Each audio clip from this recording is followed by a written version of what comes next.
average player will more than likely not be able to make tonight. If he does make it, it will be late. Are you gentlemen ready to potentially begin? Mm-hmm. All right. Well, that being the case, I also want to, let you guys know that I really do appreciate you guys being here. I want to thank you so very much for being here for this session of officially In the Shadow of the White City, Season 2, Episode 3, To Do Your Best. When we last left our coterie, our troupe, our players, the characters of our heart, and the protagonists of our chronicle, there were several truths that made the light of day. There were several others merely hinted at.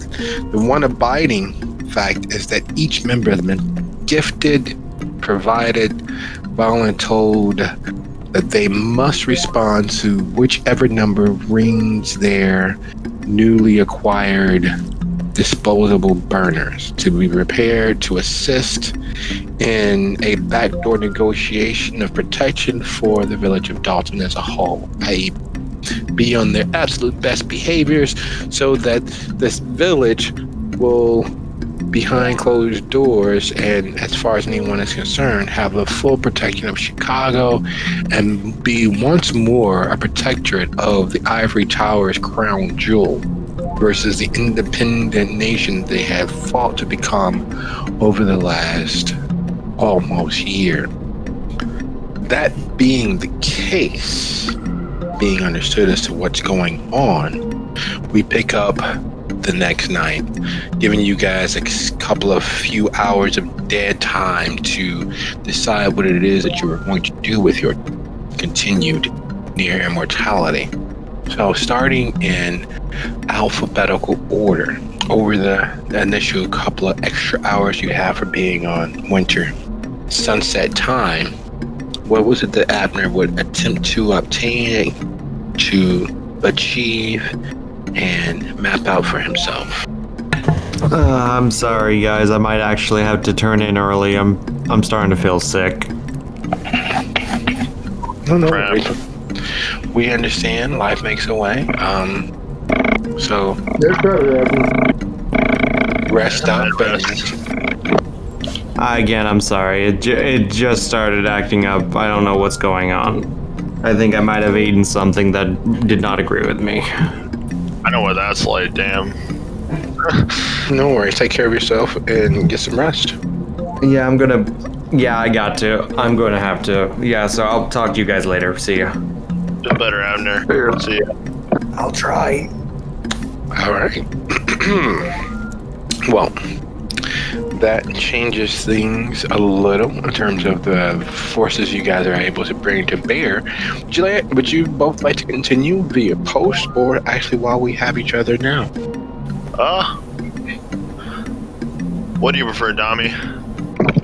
I'm good either way, honestly. Well, at least I don't know. That's dying things. Okay. Whichever you feel best, Dave, I will back your play 100%. Just stay in voice then? All right, sounds like a plan. That being the case, we will assume that Abner, Everett, and any of the others of our troop, of our coterie, have been otherwise indisposed for the evening. And again, in alphabetical order, with a few hours to kill, how would David comport himself? How would his evening begin? Well, last time... Saw my dog being a little loud. Okay, I'm back, sorry. No worries. Since last time he tried and failed to find himself a non-marked car as a police have seen him in, I think he would try to do that once again. Pull up his phone and try to find a listing for a buyer. Okay, so he'd attempt to... Well, remember, when parting ways, he did have the cash, the actual loose funds. And of course, he really did give the loose funds he obtained to Abner. You didn't even notice it. I guess I didn't. I totally forgot about that myself. Okay. Well, it's true enough. While it was a setup designed to obtain the truck at little or no cost, besides a little bloodshed, there really was enough funds there, liquid cash, that would have allowed him to obtain an unmarked vehicle for on the cheap, a beater, something just to get around, to get him to and fro that he can work on in his own space and time. Should I roll to obtain, see what I obtain trying a new beater? Nah. Just a standard beater. Now, he typically likes trucks, so anything truck or SUV, not the best of conditions externally, but not the worst of conditions. So basically, he has a Ridgeline or a Ford Bronco. I'll go with the Bronco. Nothing like a Ford.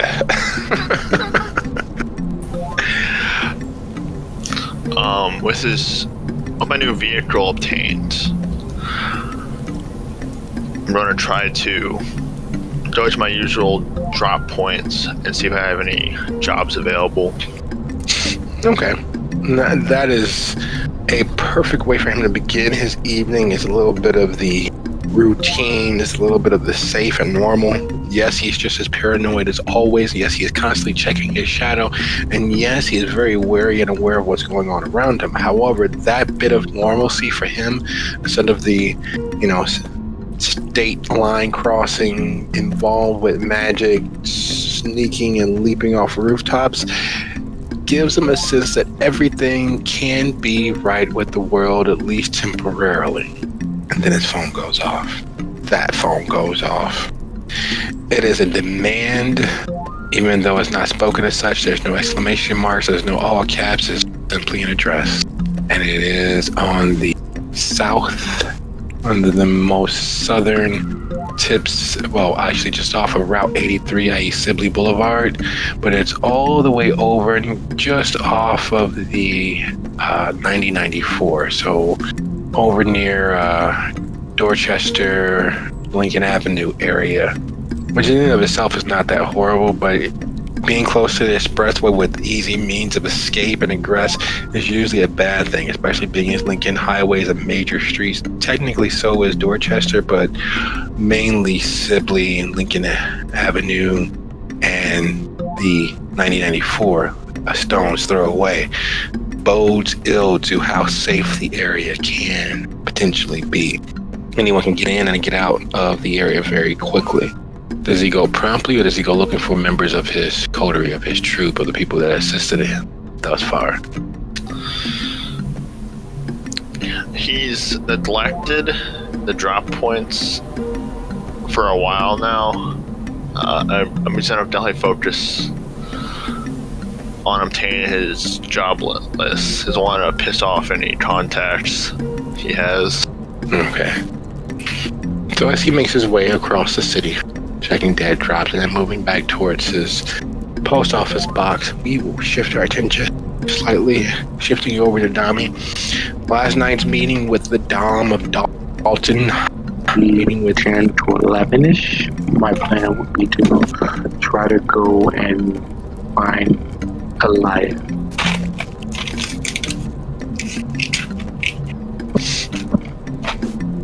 Okay. So, would you be so kind as to go ahead and roll strength and brawl for me, please? Do you want me to roll brawls first to see where I am? Sure. Hey, I made it. So now I'm still at 1.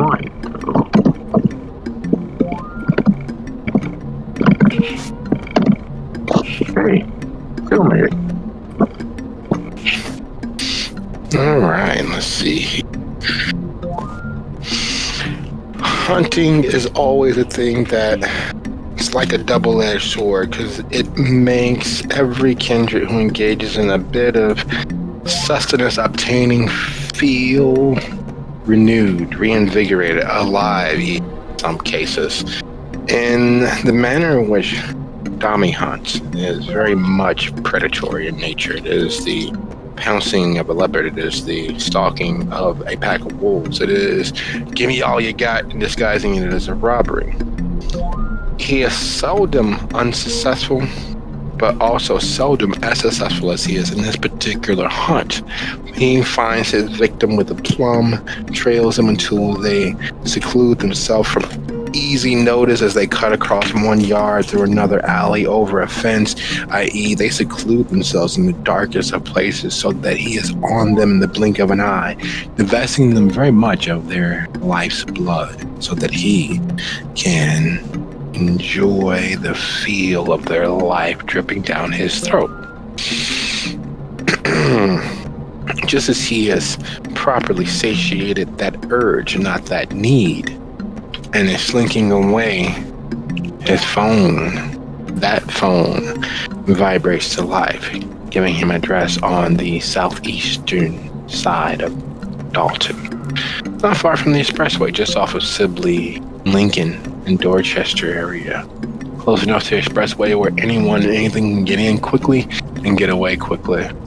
As a Dalton native, someone who grew up in the area, he knows the area well. In fact, it's one of the first places that he and the rest of his troupe, his friends, his associates, his not necessarily family, but just the people that he's been in hellish situations for, initially met on that side of town. It's not the best, it's not the worst. In fact, depending on which side of Sibley, north or south that he's on, it's either a middle of the road neighborhood to a very, very poor one. Knowing with what he was presented the phone for, what is Dommie's instinct? Take a really deep breath. Am I closer to the haven or am I closer to that address? Dalton is not a very large village. You're always close enough to either anything in Dalton with a little work. Okay. In that case, then I go back to the haven. Grab my entire kit as well as my gear, and then I'm going to that adventure. What is your entire kit? Alright. Obviously, I'm carrying the caber on me. I am going to grab in the trunk. I'm going to keep my M4 and 2 clips.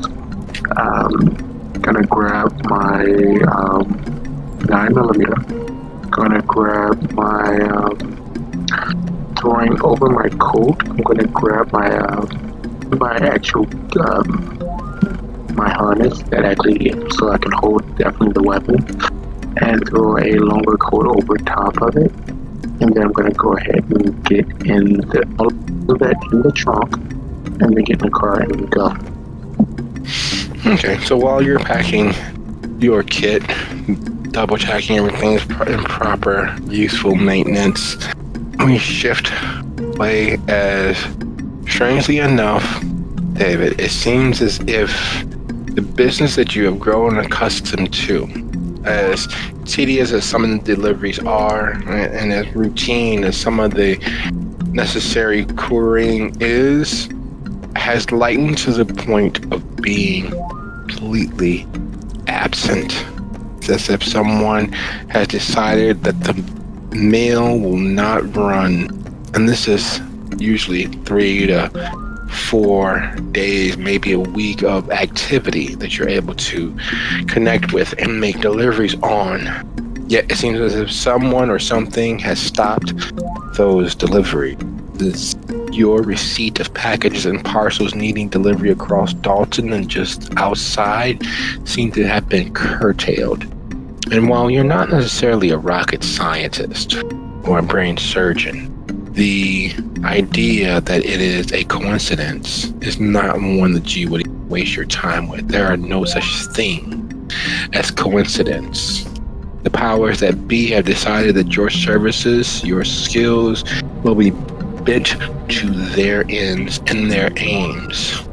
How does that make David feel?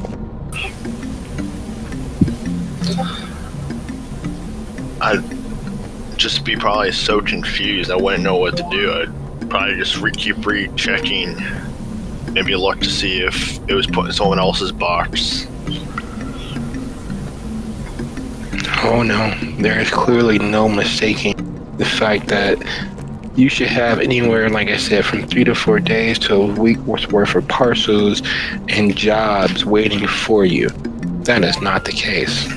The idea that something or someone would have the wherewithal, the ability, and most pressingly, the knowledge to stop that from happening, to stop your business from taking place, not necessarily a warm and fuzzy thought.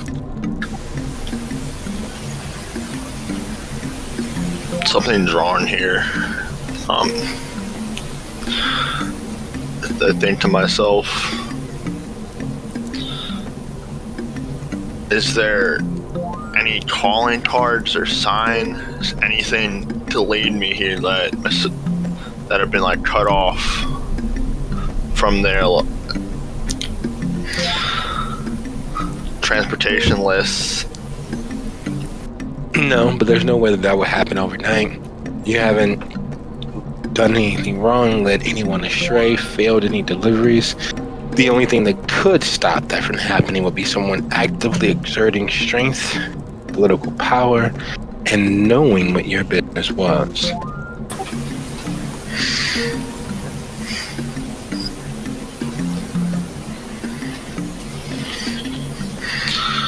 Would David know any other transporters and ask them if anything's going on?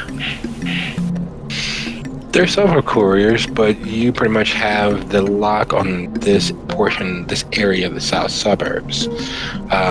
Reaching out to the network of phone trees and, internet chat rooms and private servers wouldn't be a difficult thing. But living in Dalton, as long as he knows that when Geneva puts their minds to a thing, it happens. The Dom, for all of their easy noblesse oblige and their drag performances and their welcoming airs, has not lived to be the oldest kindred in the south suburbs without there being quite a few darker skeletons in their closet. A little steel behind the velvet.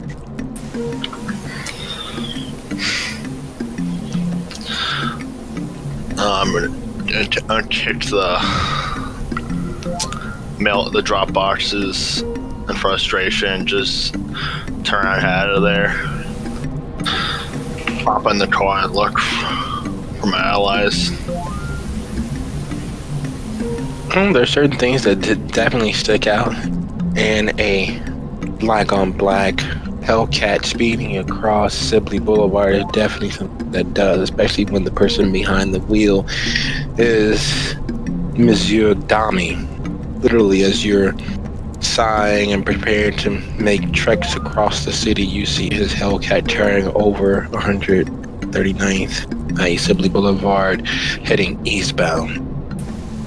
I'm gonna reach in my pocket, grab my phone and send him a text. Ask him if he knows if, have we been excommunicated after that talk? Are we, shunned from kindred society now? Reply through the phone. Not that I can tell. They might be freeing us up because I got a call. Did you get the call? I'm gonna text back. Yeah, I got a kind of strange message. Are you heading there? Yeah, I'm heading there now. Where you at? I'm over here at the 24-hour mailboxes. I can head there right behind you. You want me to pick you up? I have new wheels. I can get there myself. Having two cars to have choice to jump in, it's always better. Fair. I'll see you there then. See ya. All right, so as you all head in a very easterly direction, if you look over there at the map, you'll see that right there at Dorchester, there's a little area that's been outlined starting at U.S. Bank Mortgage just off of Lincoln Avenue.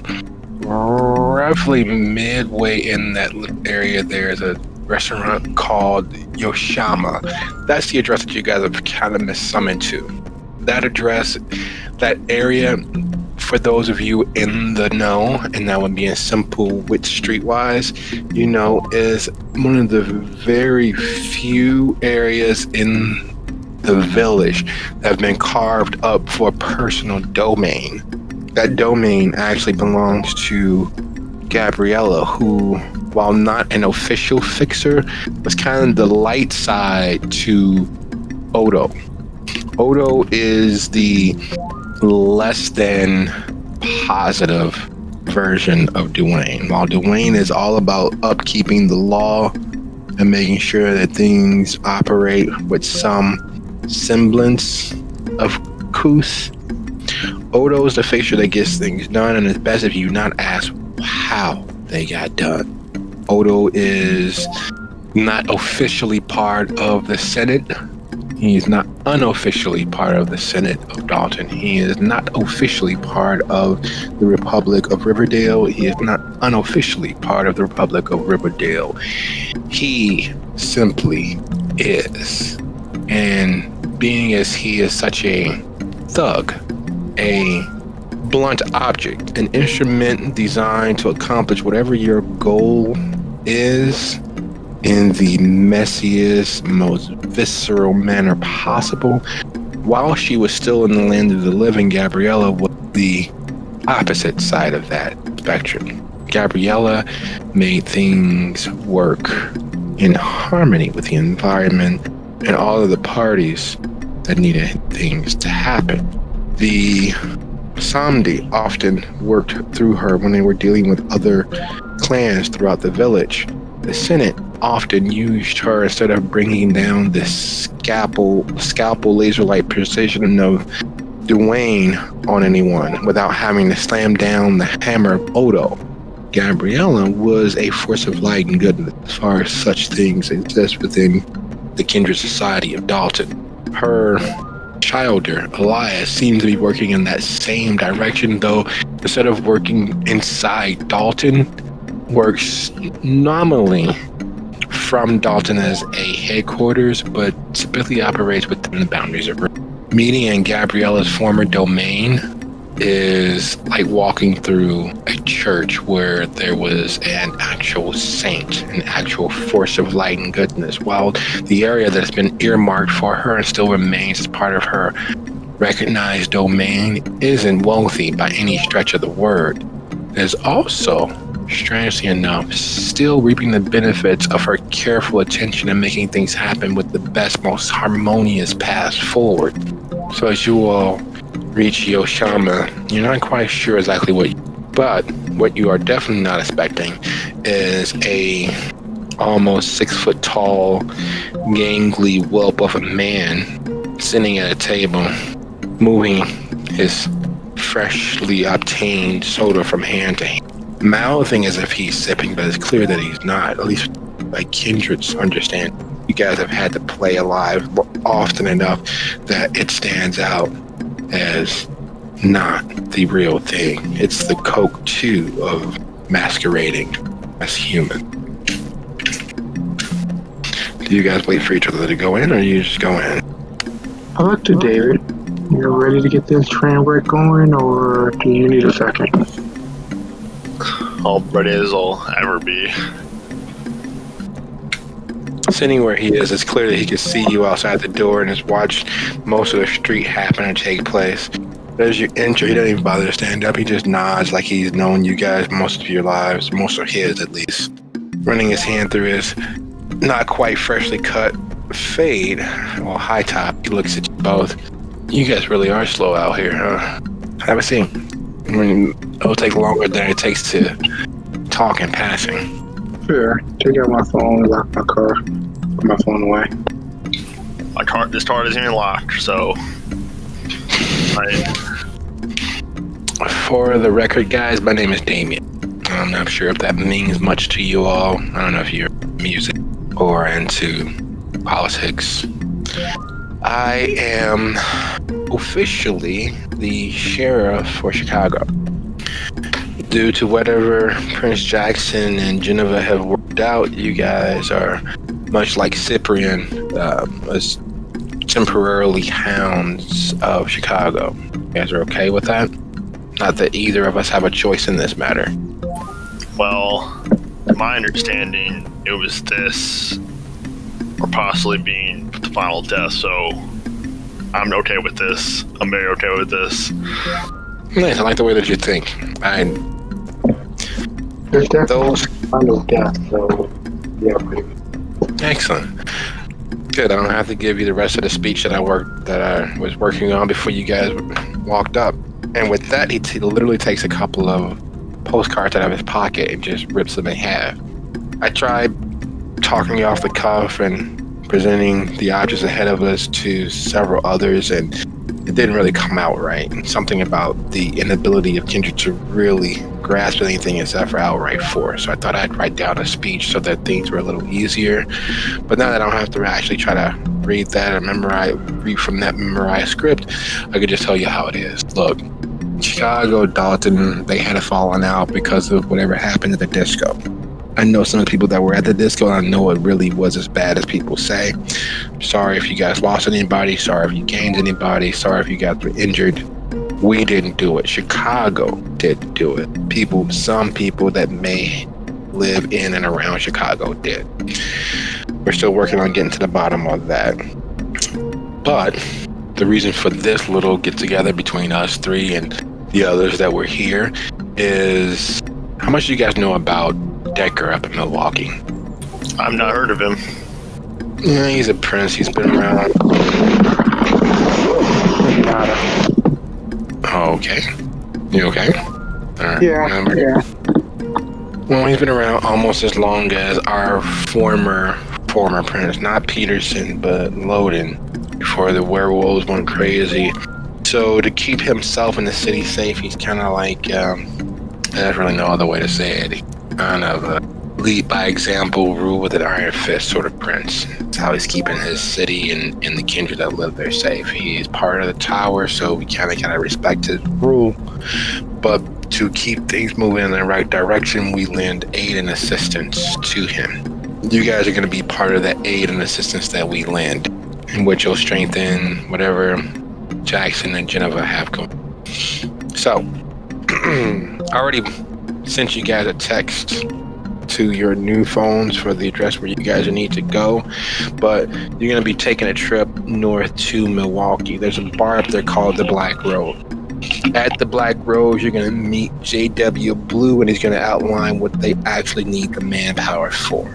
If you leave now, you should be there well enough time to scope the place out, get a place to lay low, and then leave tomorrow night. If you bother leaving tomorrow night, you definitely are going to be late, because from here, even if you get smooth sailing down 94, it'll be a while with everything else that's going on. There's a lot of traffic trouble that we're experiencing on the expressways. Stupid anarchs from Gary are trying to be annoying. They're actually succeeding at it. So, any questions you guys have? Two. So, of course, since we're temporarily hounds and not actually hounds, what's the policy and what's the line? Don't fuck it up, which is rule number 1. And rule number 2, don't fuck up rule number 1. Any potential lines that you want me to cross, i.e., if we're in a firefight, we have to wait for a green light, or can we flow into it? And B, if we are in a firefight, do we have to pull back and get information and send the information to the intel upload to you before we can do anything? Or are we allowed carte blanche to handle whatever it is that comes out? Yeah, all of that, Captain Kindred, is probably the reason why Geneva put you in this direction. It's not even that serious. It's always that serious, but it's never that serious. Do your best. Make sure that no one can prove that you did anything but your best. Do your best to obtain whatever they need you to obtain, or do whatever it is they need you to do. Use your best common sense. Stay alive. Well, as close to alive as we are. My suggestion, knowing what I know about Decker, it will involve lupines. My suggestion, if it comes down to it, fuck a firefight, unless of course you actually know a way to throw real fire. Get the hell out of Dodge until they find what it is they're looking for and stay as unalive as we are. I've not even seen one of these things yet. Hope to God we don't run into one. Well, I rolled my checks since from my last tour of duty. I figured we'd probably end up in some form of firefight, but I guess I don't need to. You may, if that's your security blanket when dealing with things that could rip your face off, not only in this world but in the next.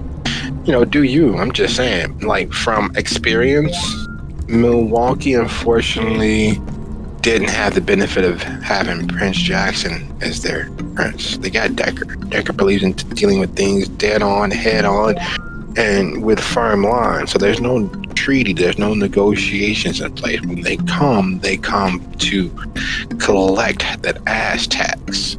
Unlike what Jackson negotiated, where they stay out of the city. Unlike what Geneva, as a member of a protectorate of Chicago, they kind of stay out of the village because of that relationship.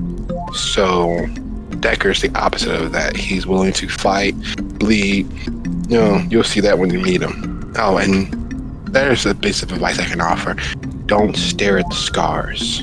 Whatever you do, don't stare at the scars. What do you mean by that? Yeah, you'll see. Just don't stare at them. Just kind of try not to focus on them too much, okay? That's the best thing. Staring at his scars will definitely set him off. If you want to piss him kind off. of like asking Tiny how to get the name Tiny? Yep, exactly that. So if you want to piss him off, stare at the scars. If you don't want to piss him off, don't stare at the scars. Your choice, your ass. Remember, you're representing Dalton and all your friends, family, associates you have here. I got a thing to do, so I need to get the hell out of here. You guys probably need to, call your friends, associates, family members, text them, whatever you guys do. Say goodbye, get on the road. Because I'm getting back because I got things I really need to do. There's this thing going down at La Bob. Well, anyway, I need to go. I'll talk to you guys later. Hopefully, I'll talk to you guys later. Don't fuck up. Gotcha. Try to stay alive.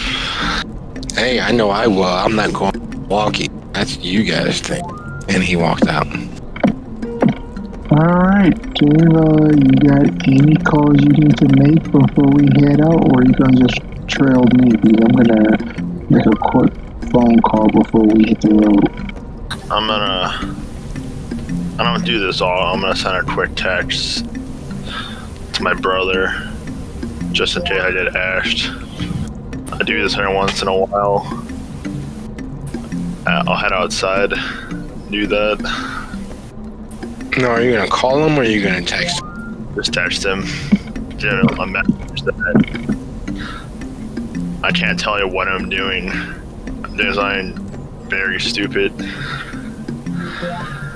I have some things I prepared for him in my trailer in case I ever do die. Just some letters I never sent.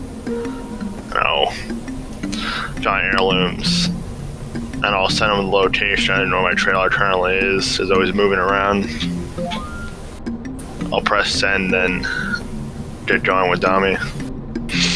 Okay. In my crypto contacts, is there any people that I can maybe call that might be able to get me some silver rounds for the M1?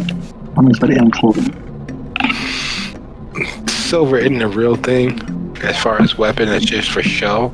You know that with a little prep time, if you had a few more days, that you can get that going. But truth be told, you'd have to reach out to not criminal contacts, but vampiric arm dealers to get such a thing on relatively short notice. Okay, and in that case, when I'm in the car, I'm going to send a group text to my entire family, tell them that I have to be in Phoenix, and it's going to be a possible week-long situation. Some bank was hacked, and I have to be in Phoenix to go ahead and dig the trail. I'll be gone for about maybe 2 weeks or so. Okay. So text sent. Now, are you guys taking one vehicle or two? Because the drive from Dalton, if you guys honestly be, unlike Damie, who clearly is a city kindred, if you were to hot-foot it and not hit too much traffic, you could be in Milwaukee in 2 hours and probably at the bar that he mentioned, the Black Rose. You can probably be there, honestly, from right this moment, about 2 hours and 30 minutes. Pros and cons, definitely, to both our vehicles. Mine can go a little off-road, but that won't matter much if we'll have 10 lupines on our tail if we're anywhere near the woods. It would maybe raise a little more suspicion with 2 cars. Then we just take one. I'm good with it. I mean, you can go off-road and take a beating, but I'm faster, so totally up to you. I think speed and staying in the rural area is probably our best bet for survival. Might have a hop in with you. Let's ride. Hopefully you don't mind the music. I've listened to most stuff. I don't mind. Stop being picky after a while. When you freaking drive beaters all the time and your radio's stuck on 105 pop or whatever, Christian channel or rap or country, just music. White noise. I started playing music where much of pretty much every soundtrack to every war movie you actually ever seen or heard. Well, we're not getting any more dead. Let's go. Alright, needless to say, you guys made that drive with a hop, skip, and a jump with the Hellcat. Luckily for you all, you don't run into much traffic on the drive up. As you make the boundaries of Milwaukee, there is a certain pull that falls across you, a certain feeling. And that feeling is one of true and unmitigated, here there be monsters.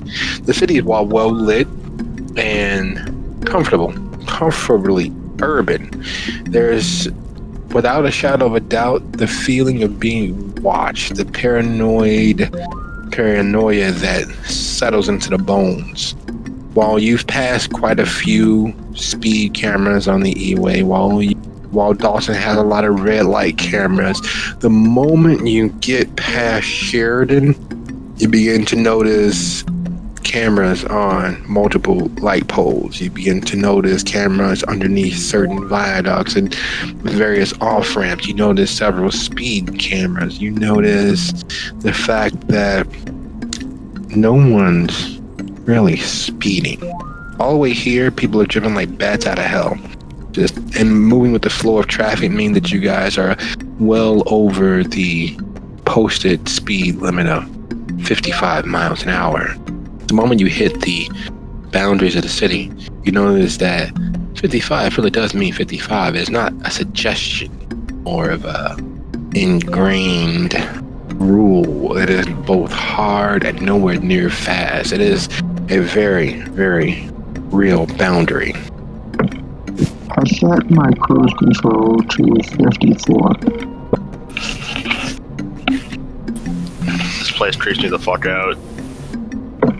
Oh yeah, this place is going to be one of the places that we're not coming back if we can help it. Is it true these things just ignore bullets? Yes and no. It's more like they ignore bullets until you see daylight, then not so much. But from my understanding, it's like a friendly kindred with a whole, like a friendly gang group. They can absorb a whole bunch of them. Probably wasn't even much help bringing a gun then. True, but you never know. Whether I have it and not need it, then need it and not have it. Yeah, true that.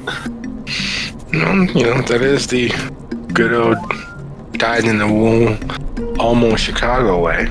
But as you all ease into the city and move further away from closer to the center of downtown, you hang that left and head slightly west of downtown into the college campus area.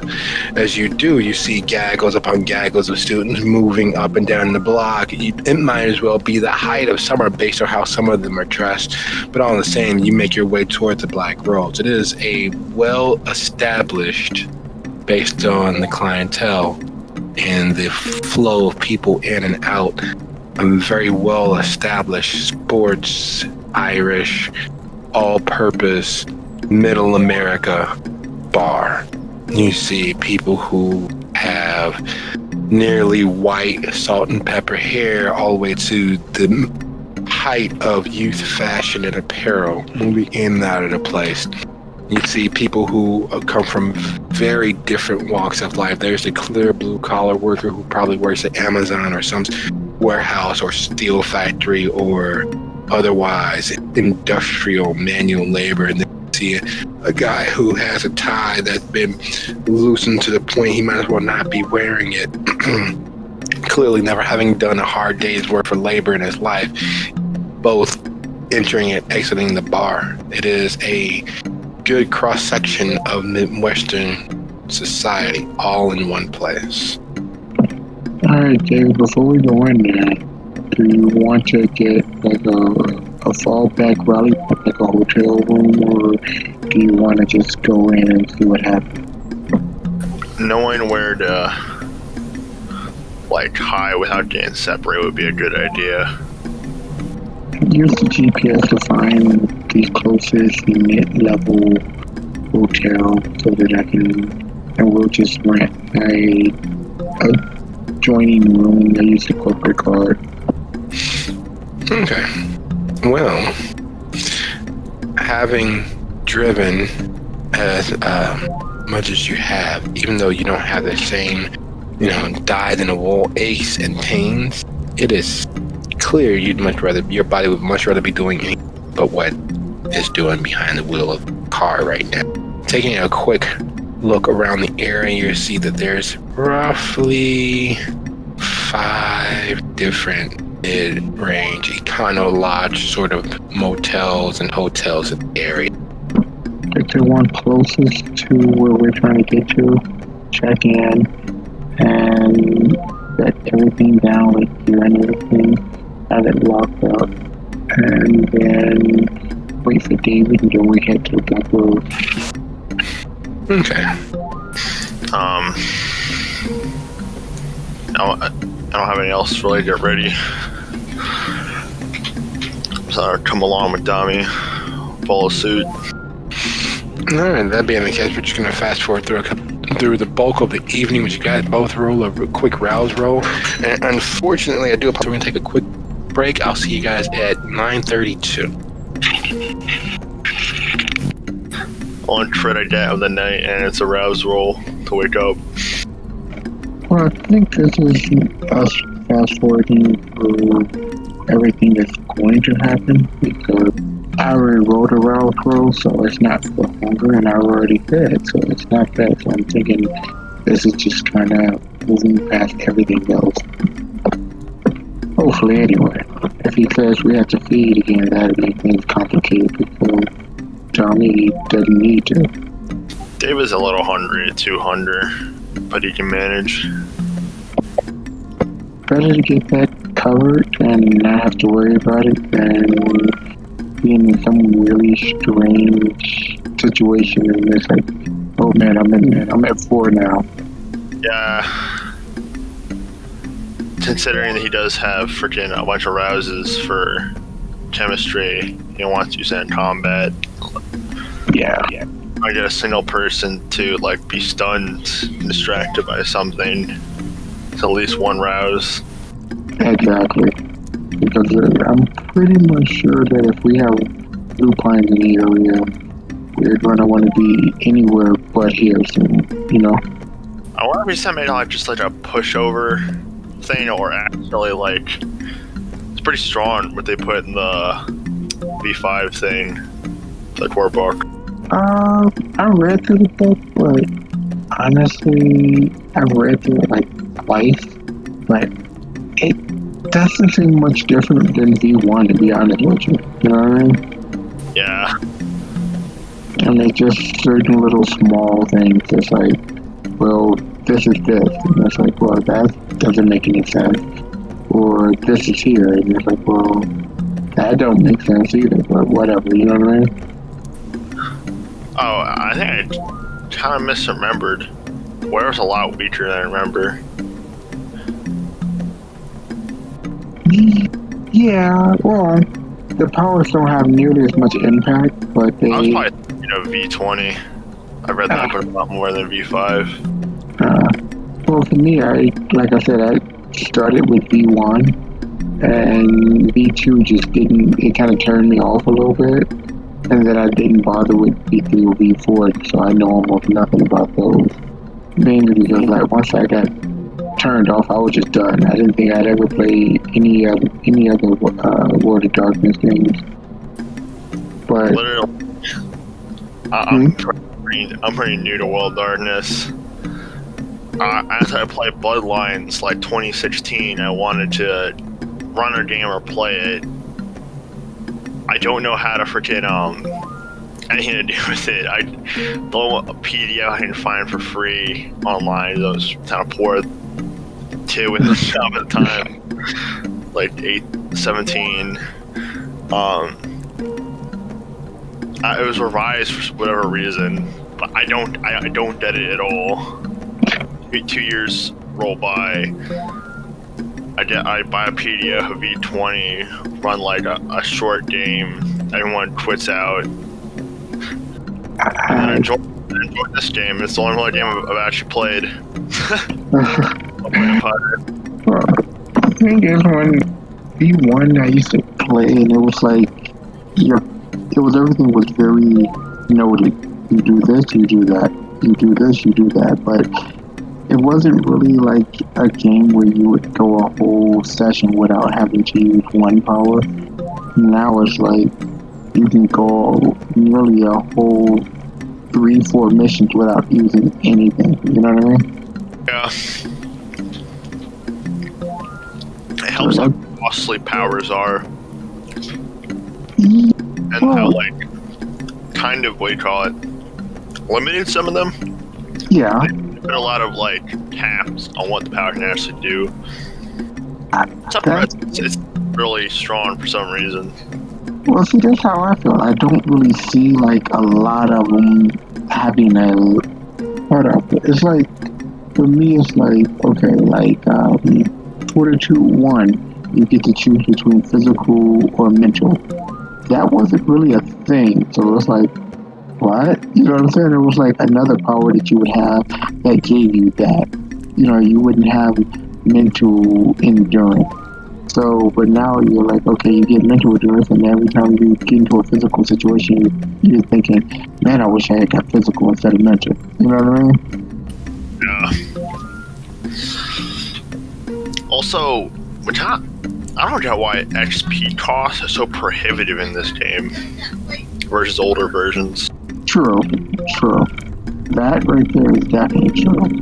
It would be very nice if the cost wasn't as expensive to get anything powerful. I mean, I get it, they don't want you to be 5 or 6 or 7 too early in the game, but at the same point, if you use just that one thing, it makes sense that you want to focus on just that one thing, then go ahead and focus on that one thing.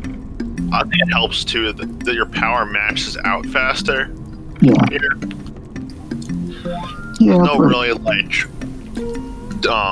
you debalerize someone, get to like Gen 6 to all these new disciplines, has about a vomit of powers more than your sheet even fit. True, but at the same time, with the game being the game, it's almost impossible for you to get to 5 dots of anything. And most of the elders are already at 5, so it's just like you catch them no matter what, so you might as well just back it down, you know what I mean? Yeah. One thing I would really love like this little combat booklet that gives you like real options for armor. Like, it actually works. Maybe, and like, it's had to like just make up. There's a little bit of stuff for guns. It's very limited, like actual lists, line order versions, and maybe even like dirty fighting maneuvers. Right. Train people throwing, or going for the eyes, stuff like that. Well, not you do those things, but it's like it's just ST makes it up, or you do with his permission. I kind of miss that, honestly. You know, I kind of miss the ability to do that. What do we miss? We're talking about like some of the old weird combat stuff, dirty fighting, and Blind armor that fighting. actually worked. Well, the old system had a few more years to get all crunchy with that sort of thing. For the most part, it's a simplified idea of just describing what you're to do and receive either bonuses or penalties based on that particular action. You kind of really have to be a little more specific in your description of what you're doing. Like, whereas the old system had, I'm going to do maneuver 32, which is a dragon sweeping his tail sweep. This one is more of, I'm going to knock him off their feet using a martial arts skill. Then you go about either, depending on who the storyteller is and how you worked out that level of trust, where, okay, that's an unexpected maneuver. You may get a bonus of 1, or you may get a penalty of 1, or what have you, and your outcome determines how it's described. For instance, if your outcome threshold is 2, instead of it being a nice life-affirming feet go up in the air, the victim of your sweep goes falling back, it may be he attempts to jump over your maneuver, lands on your leg, falls on his ass, and rolls to his back to try to get up. What's your next maneuver? Or it may be something as elaborately described as how your leg sweeps his ankles from him, i.e. there's a sickening crack or what have you. This one is more about your description of the scene after putting forth what you're hoping to accomplish, i.e. I want to shoot him dead between the eyes. Okay. Well, in reality, mechanic-wise, that's a called shot. Your storyteller may say because of distance, because of training, because of the fact he's coming straight at you, you get all sorts of bonuses or penalties or descriptive flourishes. Whereas in the old system, you had maneuvers for that. Just my The werewolf books, were pretty weird. How many maneuvers? Like way too many. Yeah, but that crunches what a lot of the old werewolf players actually enjoyed, which made it a lot different than the old school first, second, revised edition of Vampire, where it was werewolf is actually probably closest to D&D out of all of the other splats for World of Darkness. Even Hunter is less D&D werewolf. You were presented with clear. No, I kind of thought Mage was kind of a techno D&D. No. Reform Magic's pretty different D&D. Yeah, it's more thinking around corners in Mage, which is why I was tempted to pick that up and start a Mage 20 setting, but in reality there's too many different ways to min-max, too many different ways to view a scene and how magic may work. And that book, God, it's like 900 pages and it's all just unformatted basically. Yep. Oh wow! Alright. Didn't know all that. I tried to read a little bit just for like Mage lore maybe. Well, I was looking at scrolling. the lore is ridiculous, but that's, I was looking at which system I was going to get back into with tabletop, and I saw it on V5 because of the ease, because I'm a little lazy and there's not as many opportunities to rule lawyer or say no, it says this on page 94, or I don't enjoy that aspect of D&D, and so I want to bring that into my love of this hobby. And with that, we are now back. We are back in the middle of the action. You all bed down for the night. Taking a quick gander at your rouse rolls for the evening. Neither of you has a beast that wants to come out to play. So awakening for the evening in a very different city with the very real pall of this is not home. This is not home. This doesn't smell like home. The very air smells different. And so there is a bit of an edge as you all make your way back to the Black Rose. Now, the Black Rose is no less busy, but there is a difference in the hodgepodge of society that's moving in and out of the place. That difference can be felt with a very simple and straightforward understanding that more of the population entering and exiting the bar are kindred or kindred adjacent or aware that there are things that go bump at night. How do you guys approach? How do you guys enter? Is there anything else you're preparing to do? Is there any steps you're taking for yourselves? Is there any conversation you're having as you look at the denizens moving in and out of the building? First thing David would probably do is try to strengthen his senses to smell any possible bad actors. Okay. So let's go ahead and roll a wits plus awareness or a wits plus investigation, whichever is higher, adding your heightened senses to the roll. Dommie, is there anything that you're doing in preparation? I was thinking of it, but I was, if anything, just going over the notes. But we really don't have a lot to think of, so there's not really a whole lot that to do. Just start taking mental notes of all the kids that flow here, flowing into the Black Road and the tally how many kids might be here, and just start looking for those who might be here versus those who are not. Just those who are going for a meal versus those who are there for other reasons. Okay. All right. So, David, you know that you are not alone. You guys are not the only kindred in the area. Not that you can smell the real difference between a kindred and kind being this far distant, but in the immediate, what you can denote, there's no way that those people in and out are anything more than kindred adjacent at best. You can smell cologne, breath mints, and all sorts of interesting things. And as urban of an area as this is, the air is surprisingly cleaner, surprisingly crisper, a little more wild. And that's the part that worries you more than anything. Cities are a protective measure, a line that keeps those furry monsters, engines of destruction that you've heard so much about at bay. This place, it's about as country as you can be and still consider yourself a city.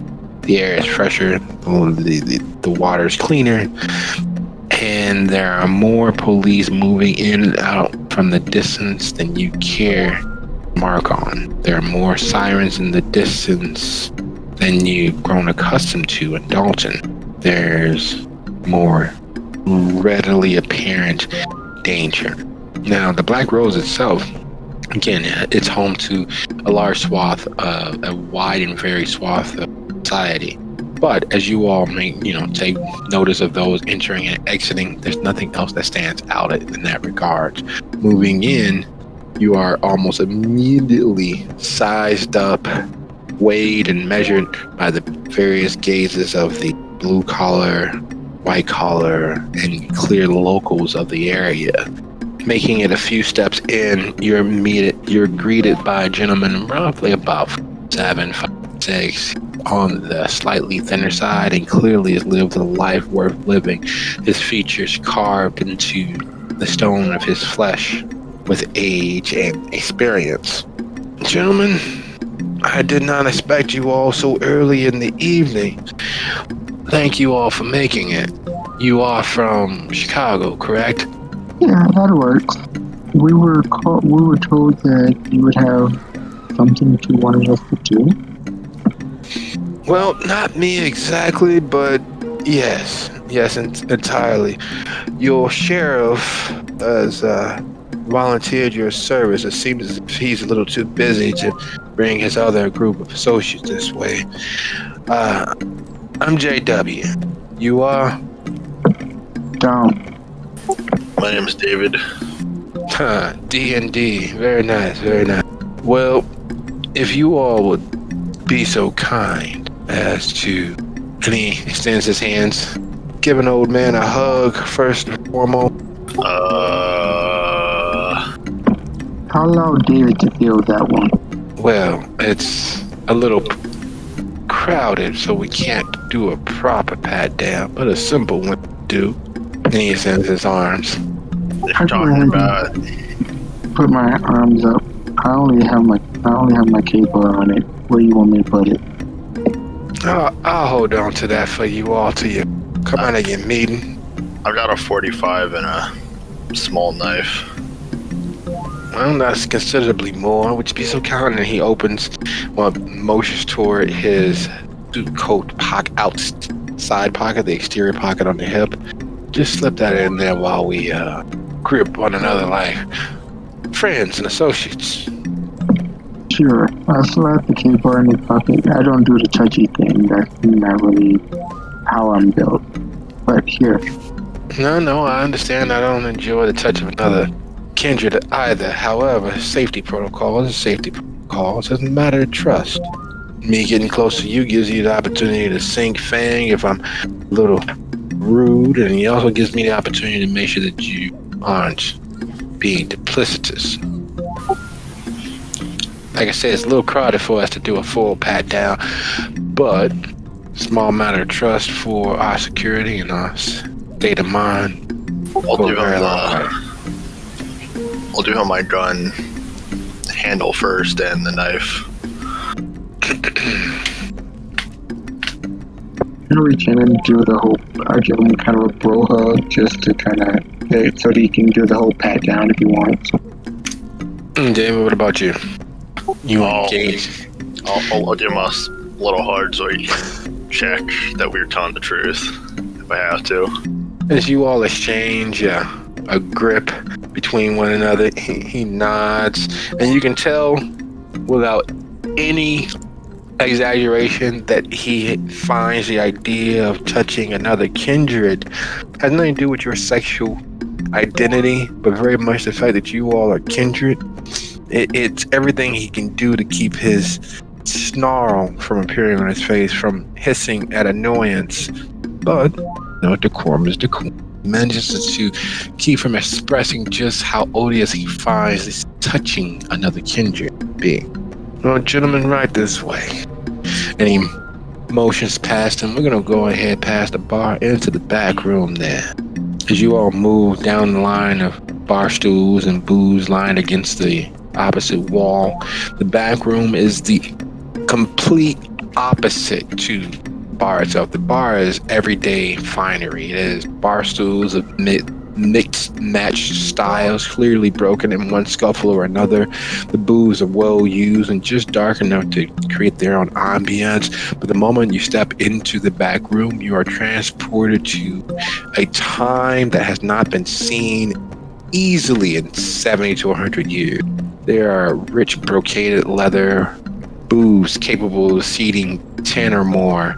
Large, sumptuous banquet tables that have chairs that are clearly hand carved.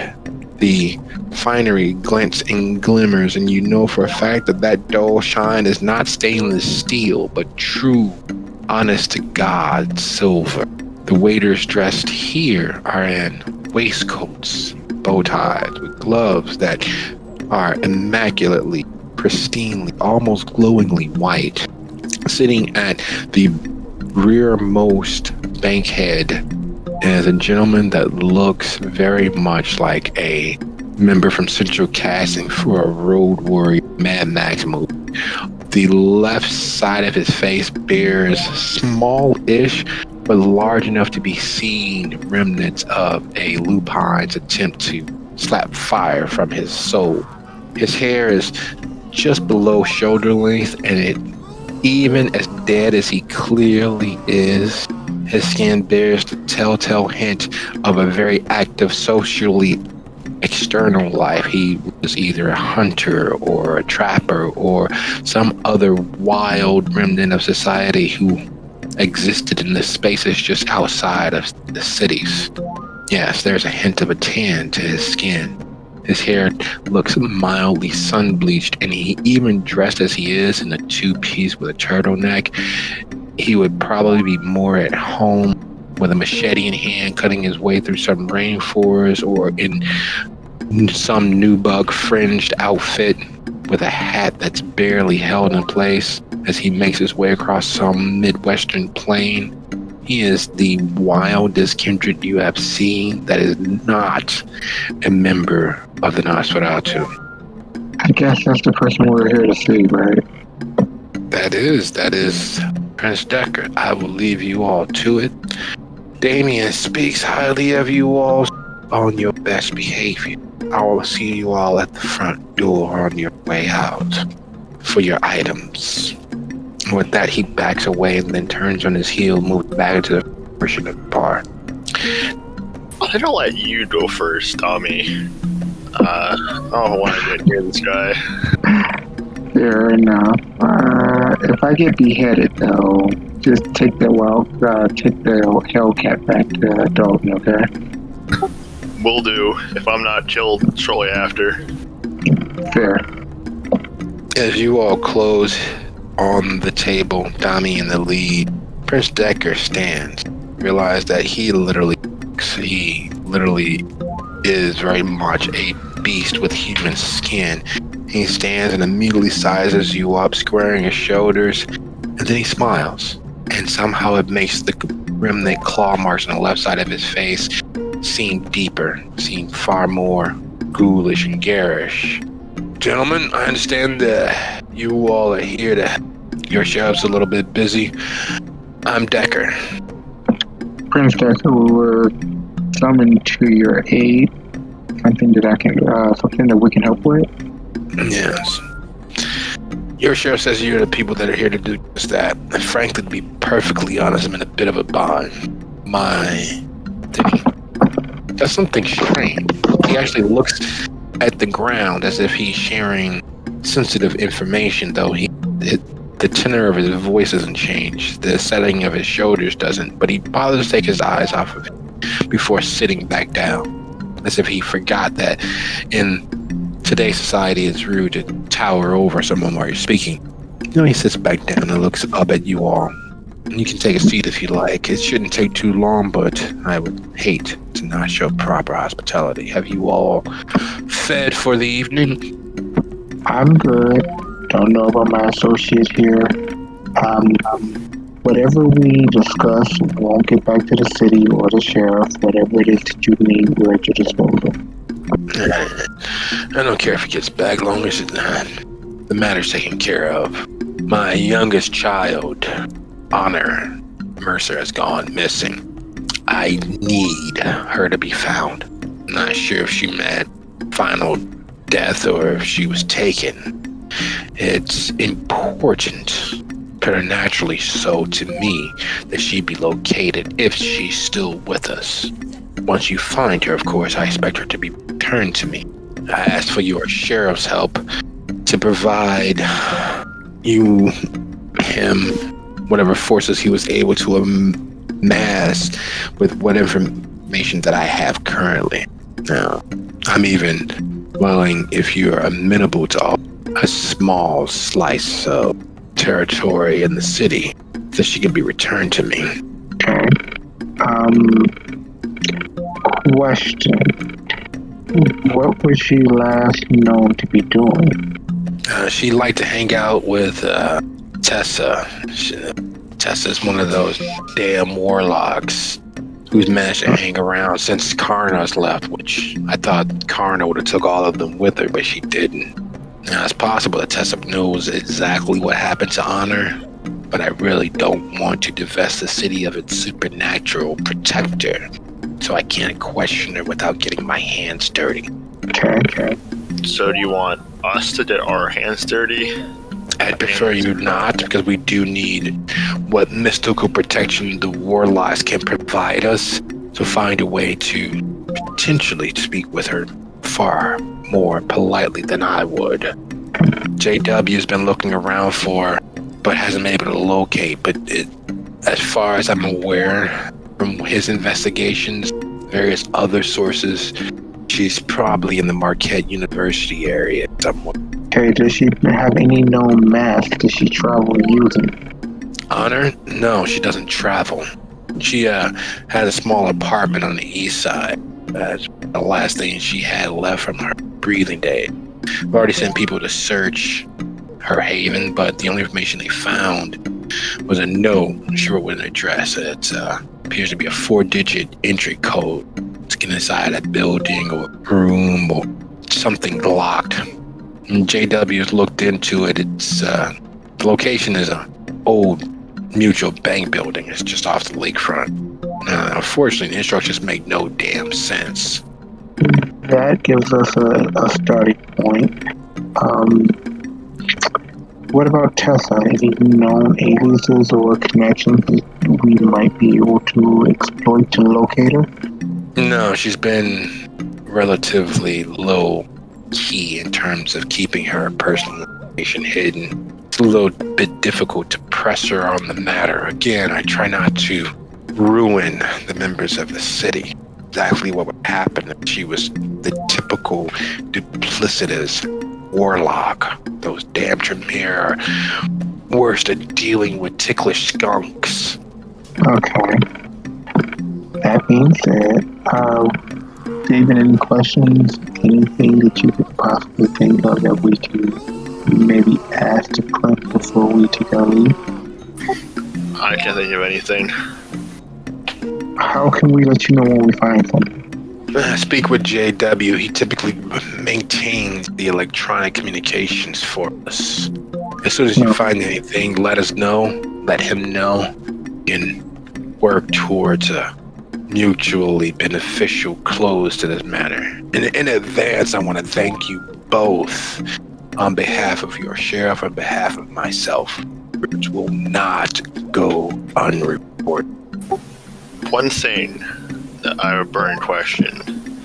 What is the status of the lupines here?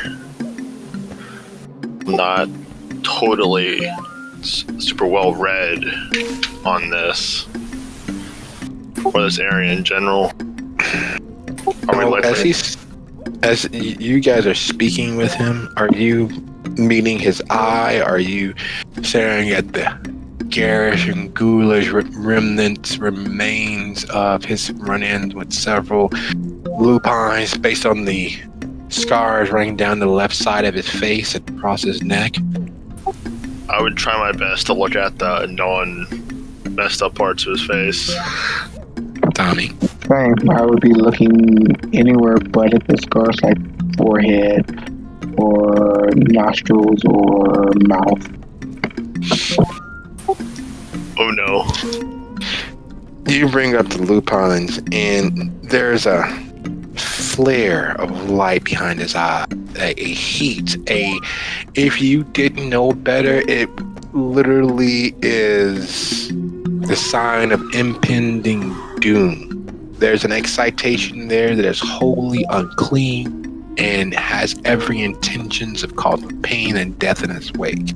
I don't know what rumors you think you're speaking to, but our problems with the lupine are not a problem. Those filthy fucking animals. And in his snarling, in his raised explanation, you see him begin to master himself. Cut away that screaming, burning beast that is literally just beneath the surface. He sinks back into the drops his chin against his chest like a fighter from the olden day and meets your eyes. Why are you asking about the I have never even seen one. I'm not really that old. I was just kind of scared running into one and wanted to know how likely that was. If you find one of the filthy animals, kill it. Kill them all. They are an infestation of the wild we don't need in this place or any other.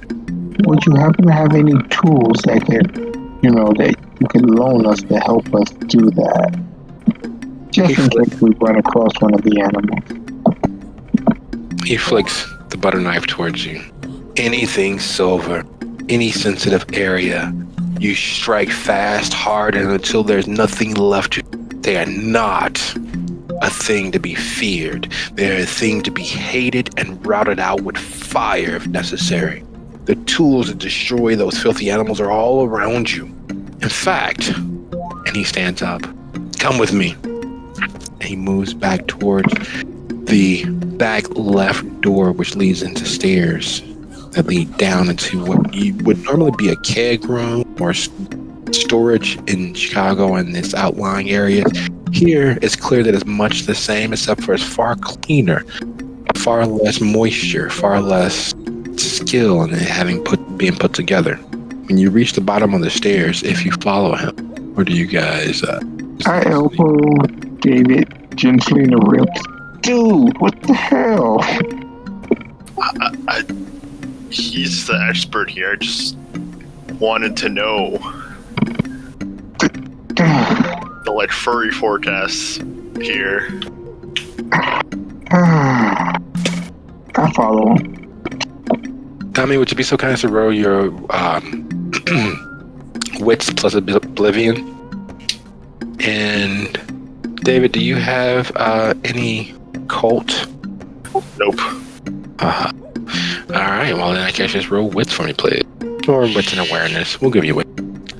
Yeah, this is a slaughterhouse.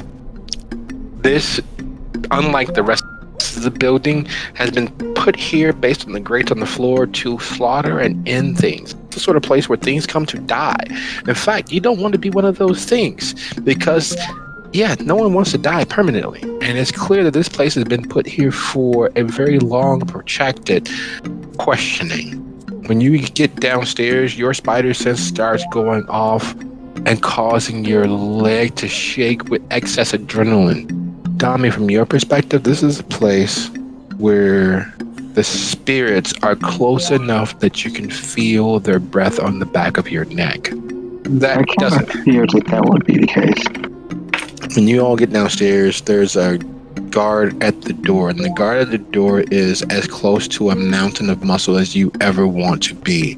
Walking past this seemingly mindless kindred causes your skin to crawl because the muscles have been built upon themselves to the point where if this being flexes, you are sure that they're not tearing only their shirt and pants, but most of their blood vessels, maybe a few tendons in the effort.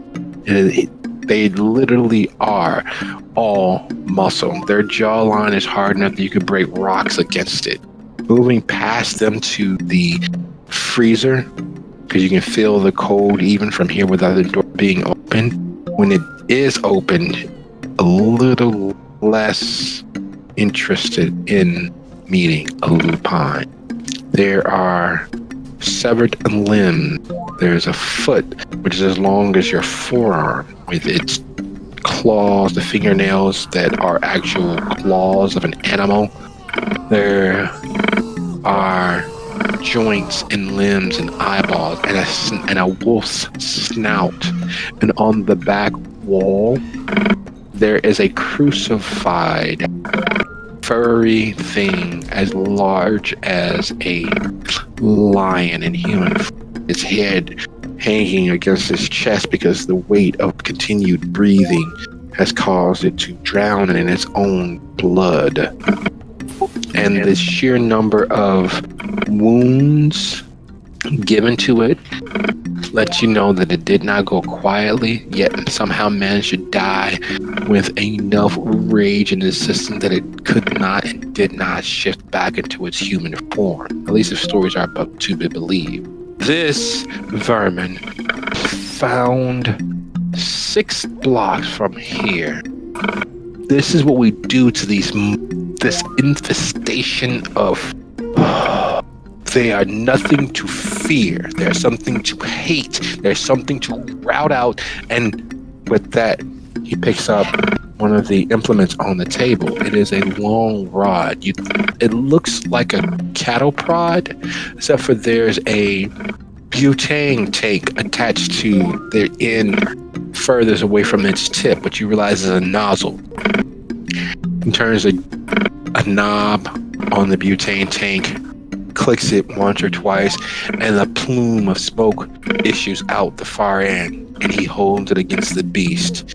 If you have nothing else, and he flicks it again, and the fur begins to catch light. And while it seemed as if the creature had drowned in its own blood, and you're sure this is exactly what's happening, the fact of being immolated while alive causes a howl of pain to issue from its maw.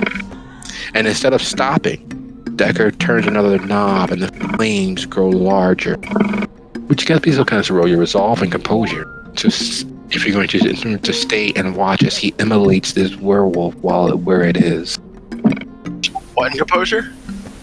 Resolve and composure.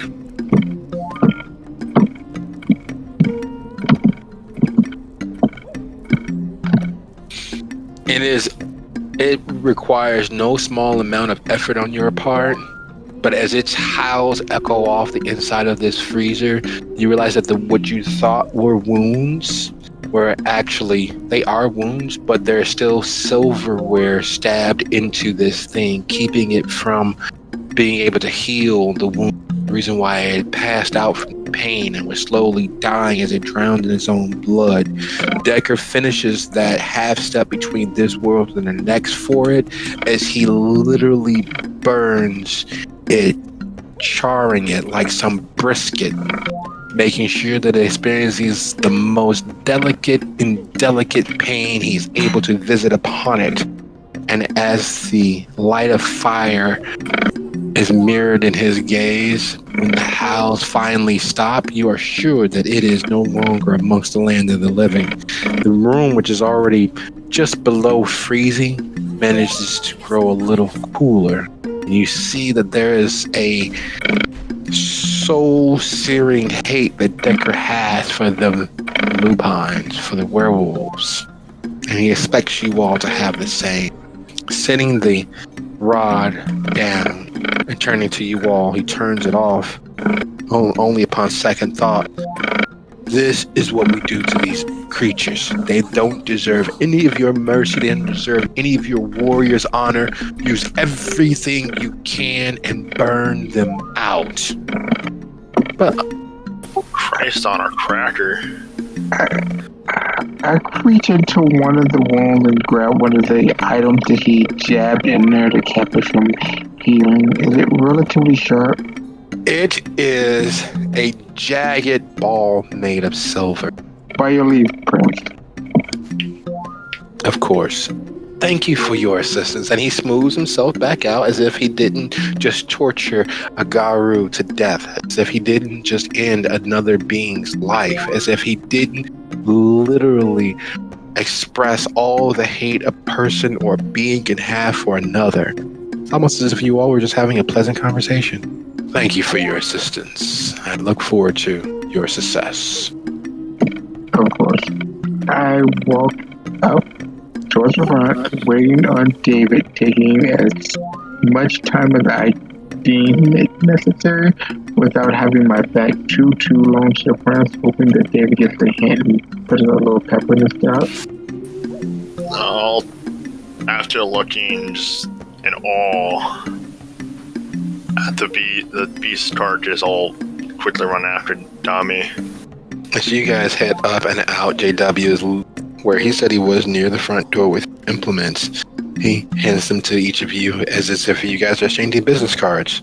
Gentlemen, if you have any need, your sheriff should have already programmed my number into your phones. We could arrange a meeting, conversation. You all have technical leave of the city as if you are a member of the prince's retinue. You carry his word with you. You speak with his full permissions and authority. Welcome to Milwaukee. Where's Honor's Haven? We're gonna start our search there. And where's this bank that has I'm the IT guy, by the way, JW. What was the code? Oh, here we go. He reaches into his breast pocket, flips open a notebook, tears a sheet out, and just hands it to you. The first address is her The second address is the bank that we found. And the third is the address to the Marquette University. There's a bit of something that the prince may not have mentioned his way. Shortly before she disappeared, I did get information that she was near Jones Island. Well, because it's so close to the lake, not many of us go that way, but she's been seen there as well. What's the scouting report at Jones Island? It is a very dark place. There are clearly evil things just under the waters of the lake. Most of us stay away from it because of it, but she seemed to frequent the area. Magical or preternatural or bestial? There's a difference between those three. Yes, I certainly couldn't find it. All right. Well, in that case, I'm going to the car. And if you have anything to do with the SJW, David, I'm going to leave you to it. I don't have any more things to do here. To the car too. I'll wait until we get in the car so that the sound doesn't get out. That princess mirror is quite cracked. We're gonna walk very carefully around him, okay? It's batshit insane. Yeah, I think the scars might have caused him to go insane, so we're gonna be very careful around him. And God, I think he's drinking too much Wero blood or some shit. yeah, I'm kind of getting the feeling that this is having a very Romeo Juliet /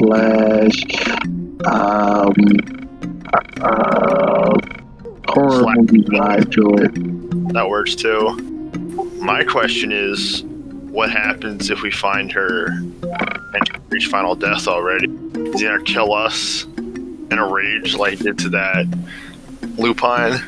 Well, I'm more concerned that what if she falls in or actually has friends of the lupines? How do we break that to him? Because that ain't gonna go well. We zoom out of here and send him a letter. How the email? I don't think he is ballsy enough to try to go and attack in Genova's domain. Maybe he is, but we'll have help there. Yeah, because I'm kind of hoping she met final death. It might be easier if you get my drift. Yeah, we just... Well, all things being equal, you could make sure that is in fact the case if she hasn't. Well, first up, let's head to her haven. Alright. So the quick drive from Black Rose to the east side of the city is literally just that. It's a quick Honor's Haven is a little small apartment. It's a 1-bedroom affair. Nothing really noteworthy about the building or the place. Getting inside, who is the most larcenous of you both? I would assume that would be David. Funny about that. Backstory wise, yeah, I didn't put anything to larceny. One in streetwise, one in subterfuge. Okay. Then I guess that I will try my luck. How much would I have to roll to pick a lock?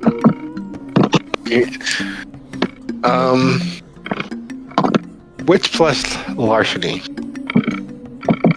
Right. Now, not saying that I'm any good at this, mind you, but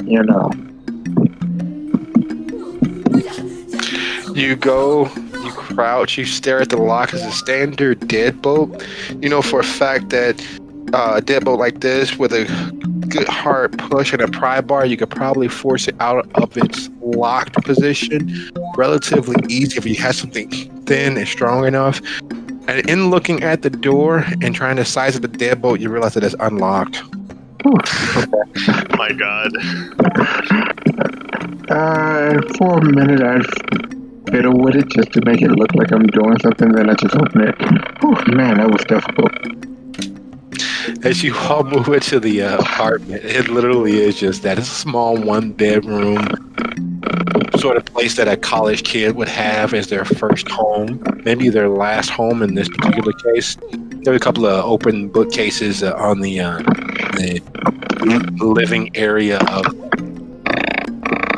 apartment. There's a desk and a chair, a pad of paper. It's clear that she was far more old school than most young mortals these days, by the simple fact that there's actually a pad of paper that's clearly been used. There's no television or computer. Okay.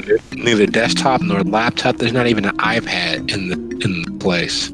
You don't see any iPhone chargers, those little white bricks that go into the wall. You don't see any wireless headphones. Place is a throwback to a different time. Any USB ports? Nope. The only thing that kind of stands out as an indication that she was something more besides the sheer anachronism of no electronic device is the bedroom. The windows have been completely blacked out and taped over with small bits of plyboard and newspaper and duct tape, and it was clear that someone was doing a bargain basement attempt to UV proof the bedroom with some minor success. The most jarring aspect of it all is, as you all move through the apartment looking things over, is the fact that the cupboards, the shelves in the kitchen area still have canned goods. I wonder if she was entertaining some human deaths here. Would you guys be so kind as to roll intelligence plus investigation?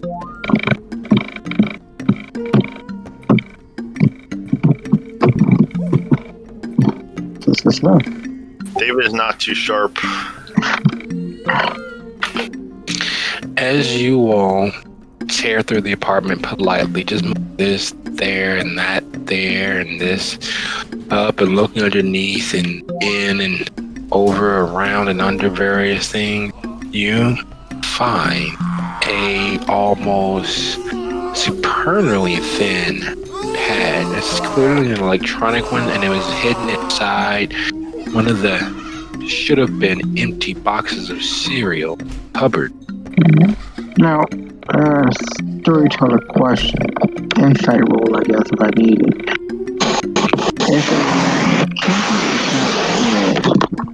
You broke up all the way on that one. Okay.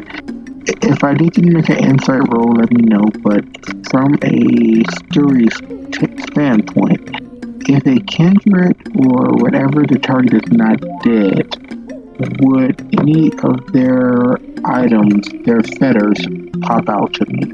I.e., can a living being have a feather? No.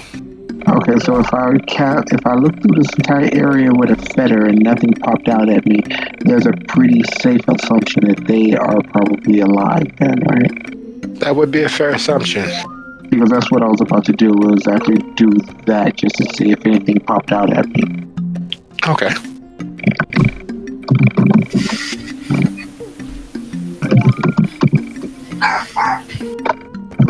There we go.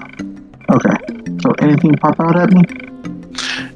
David, would you be so kind as to roll your willpower?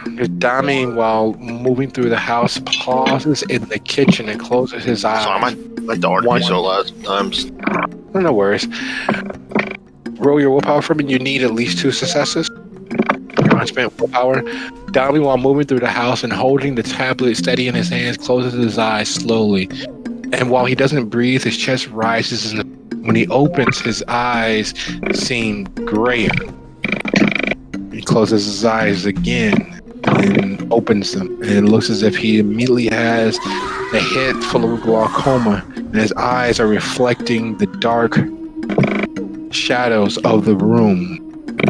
Without meaning to, and you know that he didn't feed, but you didn't feed, he seems as if he is a walking corpse for a split second. Dommie, as you reach out to the Loas and Orishas of the world around you, while you don't see spirits, that is not in your wheelhouse, nor something that you capable of doing. You do feel the world around you. You can see the connections of the spirits on the material plane. What they've touched, what matters to them, stands out like a darkly glittering jewel. And as you do so, standing in the kitchen, allowing your senses of the other to wash over you, there is a connection to the charm hanging from the picture in the living room. Move to it as if drawn by a magnet. You know that this charm is connected with the spirit of a little boy, child, who wants nothing more than for his older sister Honor to be safe. So much so that even the calling of an eternal paradise is not enough to keep him from watching. Okay. I lift it, hold it in my hand. Hey, David, I'm gonna have to do what I did that time back at the other place. You think you can keep an eye out for me for a little bit? That thing where you like channeled something and went all exorcist on us. Mm-hmm. Okay, I'll stand near the door and make sure no one comes through. Appreciate it.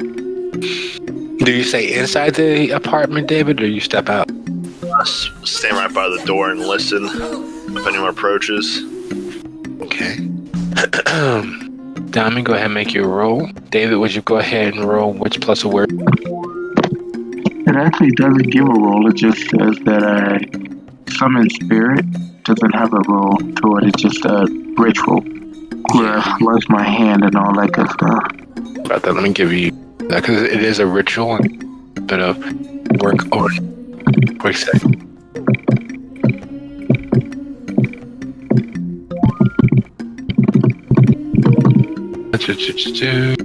It is.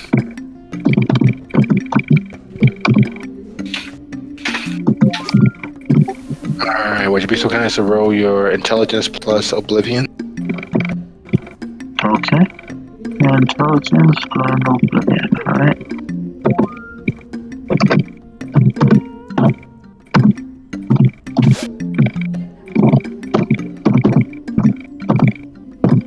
There we go. Weird keypad was pitching weird. Oh, okay. Now let's try that again.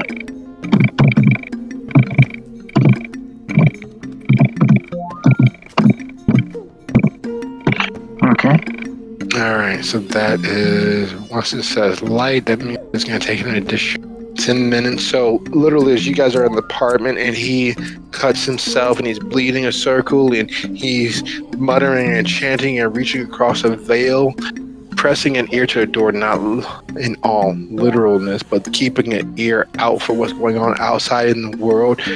David, roughly somewhere around the 15-minute mark, you hear next at one of the other apartments, causing you to pay more attention to what's going on outside of the apartment. In the doing, you hear several voices speaking very relatively quickly and officially. Back and forth, back and forth. It's clear that there's an exchange happening, and sort of exchanges that you've had more once in your life when being questioned by Esau. Most recently questioned by the cop / federal agent / spook when given the warning to keep your nose clean and stay out of the central downtown area of Dalton. You hear that same tenor, that same sort of official fuck with me, I'll fuck your life over conversation taking place. And just as Dommie breaches the veil between this world and next and the hairs on the back of your neck stand on end, there's a knock at the door. While Dommie, focused as you are on the other world, while you're not quite able to ever see the spirits you speak with, you are able to feel they make that leap and they appear, materialize, and you feel it. You feel him and his care for Honor as he's suddenly there before. Where? What? How? Don't worry about it. I'm not here to hurt you. Do you know where your sister is? Is she on that side of the veil or this side? No, I was watching over her. She was Where is she? not here. She's miles away, and you stopped me. I don't know what's going. I can go save her if you tell me where. She's with the horses. She's with the horses. She's. I gotta go. I need to get to her. Go. I'll find you. Then I release this. I close the circle. Let the child go, and as you're wiping the blood away to break the circle, David, the knock at the door is insistent. They're not going away. He's not going. She's not going. Whoever that is on the other side of the door is making sure that everyone in the apartment, if there is any apartment, can clearly hear them. I'm gonna try to. First thing, I'm going to draw out the 45 of my pants. Second thing I'm gonna try to do, if I can do both two those actions, is try to sharpen my senses, see if I can hear or smell anything about this person, if human or kindred. You draw your 45 and hone your senses so that you can pick up this telltale scent of Old Spice and Axe for women and mineral oil and I'm not sure if that's Zest or Irish Spring, something mountain scented, you're sure of it, and the calm though elevated heartbeat of someone who's experienced, at least accustomed to being in a hyper state of awareness. The same sort of heartbeat, the same sort of ever-pressing drum beat as almost every cop you've run afoul of has had. I'm going to hold my gun sights pointed straight at the door and try to, not too loudly, signal over to Dommie that we have a problem. He's talking to something that shouldn't be possible, but you've seen him do it before where he's talked to something that really wasn't there. But in this case, there's clearly some connection, some sensitivity that he's using. let me know when I'm back among the groups so that I can interact. And you hear a pause, a pensiveness from the other side of the door. The knocking stops, David, and you see the doorknob turn. What do you do? David's kind of a coward, doesn't want to hurt anyone.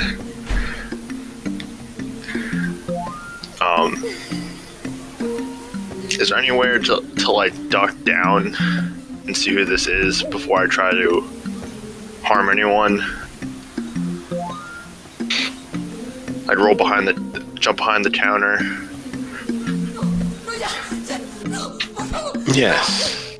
You run to the living room, duck down behind the couch, and just as you wipe away enough of the circle for it to break the connection, you see David dive behind the couch as the door you all entered opens into the kitchen area of the apartment.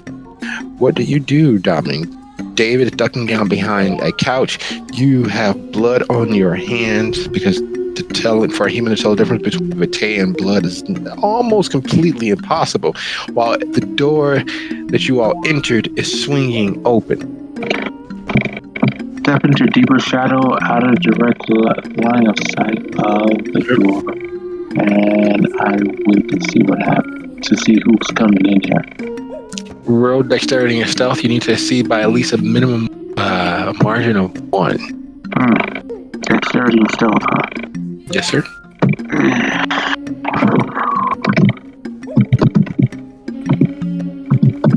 Might be tough.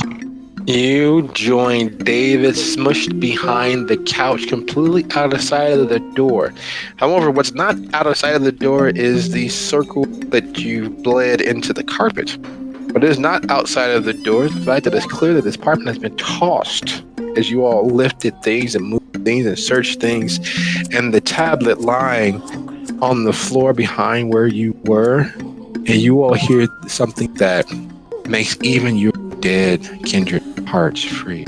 I keep an eye on Agent Kusik, call back up right now. We clearly have something going on. And with that, David's here. Can you know, do him real quick so we can get out of here? and with that, you know that whoever and what doorway clearly has police powers, if not more, and there is more than one of them there. From behind the couch, it is impossible to see the door, but it's clear from line of sight. While you can't see them and they can't see, you can see the of something that's taking place. I'm going to try to whisper over to Dommie. What do we do? I don't see a way out of this without going through her. I whisper back, ask her. We can't just... If we tell a cop, that's violating more problems. Her and we get out of here. Okay, I'm gonna try something. I'm gonna try to roll for chemistry to get her thinking that there's a noise coming from the apartment next over. Is that allowed? Well, Too complex. not too complex. It's like a loud bang. Yeah, but you can't see them and they can't see you. So, yeah, give it a roll, but take. Can I see the down the hallway? Made noise over there. No, it's more because you're behind the couch and you guys have effectively hidden doorway. But once they enter in, of course, you know you become clearly visible. Two men hiding in a missing woman's apartment with blood on the floor. Okay. I got an idea. I got an idea. I don't know if it'll work though, but it might buy it a couple of seconds. I only have two options: sneak out or try to bum rush her. And I'd rather not try to hurt anyone. I take my phone out and set the alarm off on the Hellcat. You know, the panic button. Okay. That in the case, that would be a contested roll because they need to investigate this scene. So you will roll for witch and stealth. No, witch and subterfuge. Witch and stealth or witch and subterfuge, which is better, whichever one is higher. To do that, I will take care of their quick roll for beginning to search the apartment.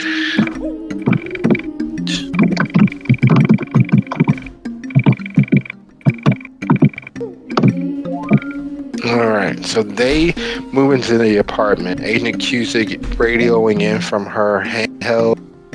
Agent L'Italian moving in ahead of her, guns drawn. They hear the annoying, loud klaxon-like chirp of the Hellcat.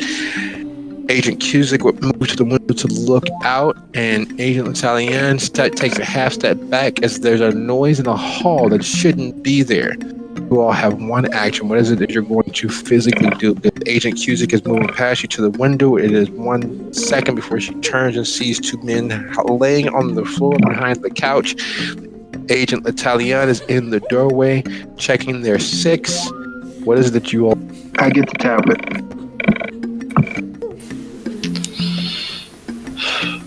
So she's in the doorway, right? There's no problem lighting past that. Agent L'Italian is in the doorway. Agent Cusick is moving toward... Dommie is diving for the tablet. What? Well,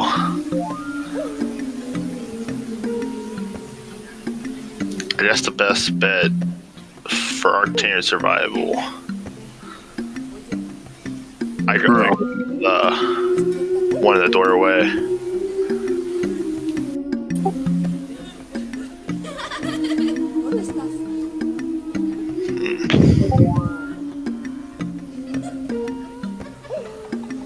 Well, in that case, No vengas, no vengas. David tries to leap out the window. Okay. Dommie, you die for the tablet.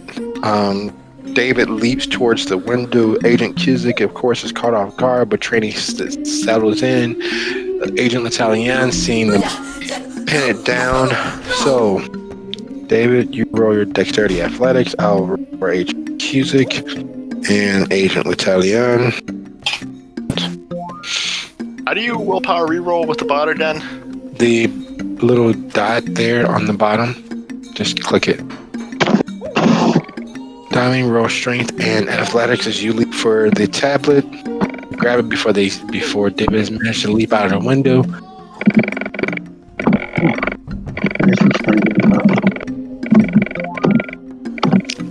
As this sound of shattering glass at night as David goes hurtling out the window, Cusick is far more skilled than any agent has a right to be and lets off a shot which goes whizzing past his head as he and Concrete meet in a rush of frantic escapism, while Agent L'Italien has leveled his gun directly at you as you leap from behind the couch, rolling with the tablet.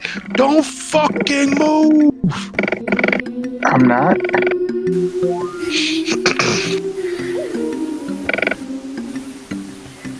The sound of a Browning high power going off and off and off is annoying, but the shots have missed David as he hurtled toward the concrete, landing all over the skill and grace of a flying water buffalo, but alive all the same. You hit the concrete. What's your first reaction, David? Try to roll with the fall and run over toward.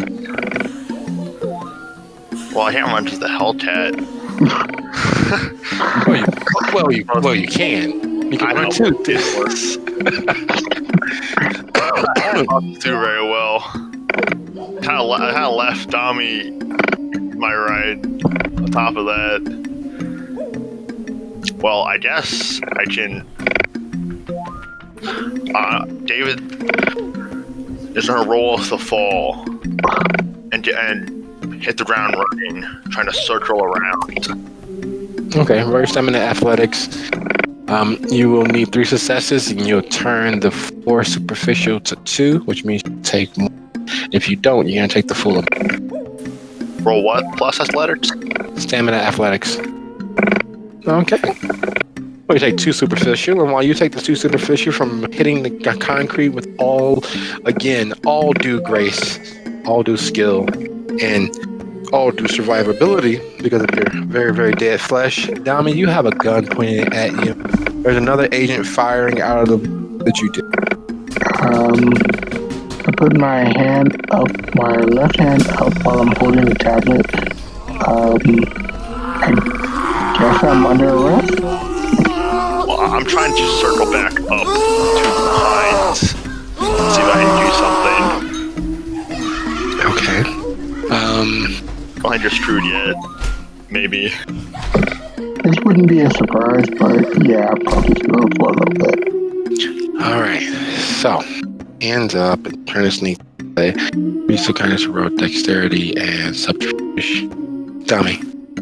And David, dexterity and stealth as you attempt to make it back into the building, unbeknownst to without Cusick being able to track your actions.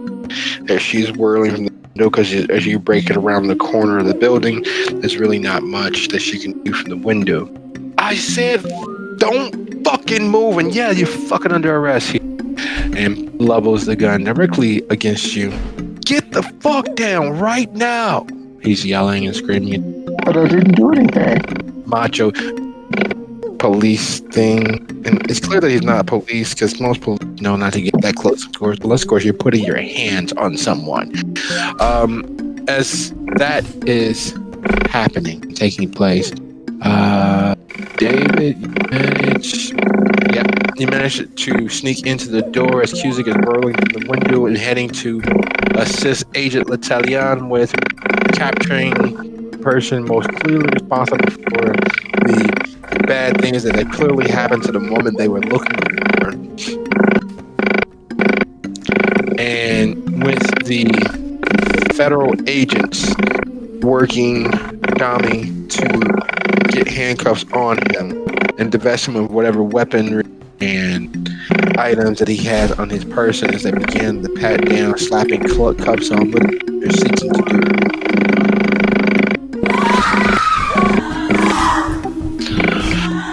Once you just hit the doorway, well, actually, I have a out of character question. Mm-hmm. What would taunting, like I did before to the other police, be? What kind of role would that be? Well, here's the situation so that it is clear and present. Dommie is flanked by two federal agents who have every intention of taking one of the men clearly responsible for the kidnapping or cause of Honor Mercer's disappearances into custody. There is a pool of blood from the circle of protection that he made when enacting the ritual, which automatically sets them on edge. Then there's the fact that his partner in crime leaped out of the window, clearly having partaken of some TCP or steroid mix to cause him to not only survive the fall from the second story, but to with such speed and alacrity that the bullets that were fired in his direction to put him down missed. So they are highly on edge with finding two men in this single apartment, blood on the floor, and one clearly drugged out individual leaped to safety. If I can, I want to get at least one off him and chasing me. That puts the odds in Dommie's favor versus 1v2.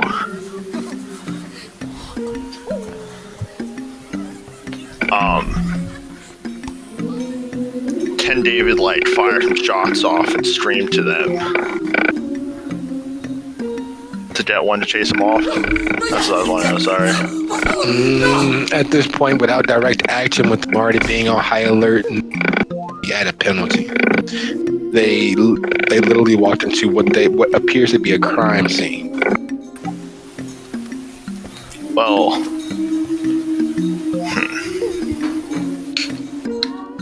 I don't see a way to help Dommie without getting arrested myself. That's a bad idea for any vampire to try to get arrested or to allow them to get direct arrested. Either they die by daylight and are immolated from whatever sunlight hits them, or they literally die and then are taken out of their dark jail cell to a hospital or a coroner's office where they're exposed to bright UV light, or worse yet, the agents aren't federal agents and they're local police who are part of Searchlight, Flashlight, Blacklight, part of the Second Inquisition in some shape, fashion, or worse yet, they're allowed to survive and the person that is responsible for putting them in custody happens to prove that vampires exist. Either way, custody should always be viewed as the absolute worst thing possible to happen to a kindred since, well, becoming a kindred. Well, I asked David to try something risky. I'm going to attempt to fire at the guy with a gun to Dommie's head. And that would give him a chance to possibly to beat off the other agent off of him. Alright. Well, that Just to let you know, now is the time that I'm going to use both. I'm just declaring the action. okay. Kind of blood boost, of course. Oh, fuck. Your beast crawls closer to the surface of your very existence, peeks out of your eyes. Oh, there goes nothing, I guess. Your surprise action of popping up in the door, you slide from around the edge, fangs tempted to pop clear, and you grimace and let off a shot with your 45. The officer you were shooting at, Agent L'Italien, had his back to the door because he was closing to make sure that the subject, i.e. Dommie, well in custody, is knocked off his feet. That's outcome of 5. with a relative sneak attack. He was not prepared. He was not aware. He was not paying any attention. Strangely enough, his partner, Agent Cusick, was in fact paying attention. And she returns fire. I knocked her completely unconscious. Roll strength plus brawl, please. Give him a taste of Excellent justice.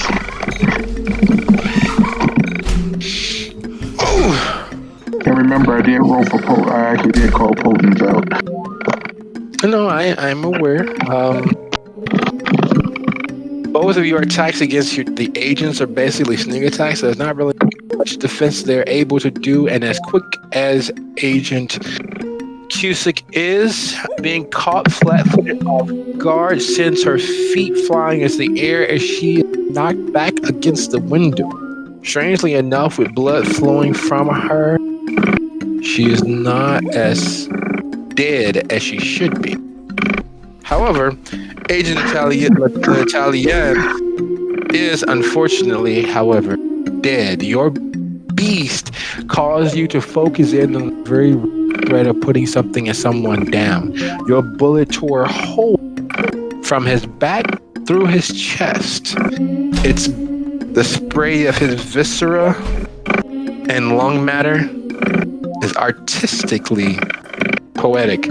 He falls flat in front of Dommie, snatches up and knocks Agent Cusick across the room. While the scene was only the look of a crime scene previously, it is now 100% a crime scene. accomplished. Mission accomplished. Alright, so David, we can either dispose of them or get the hell out of here. Your choice. I'm freaking starving. Feed on her, I'll deal with him. Alright, go ahead and give him ashes. That will take a few moments. And go ahead and make that roll. While you're making that roll, David, you head over to feed on Agent Cusick. Would you be so kind as to resolve a temperature to keep from draining her dry? What's your hunger, by the way? 3. Oh. Yeah. Told you should have fed before we got started. No.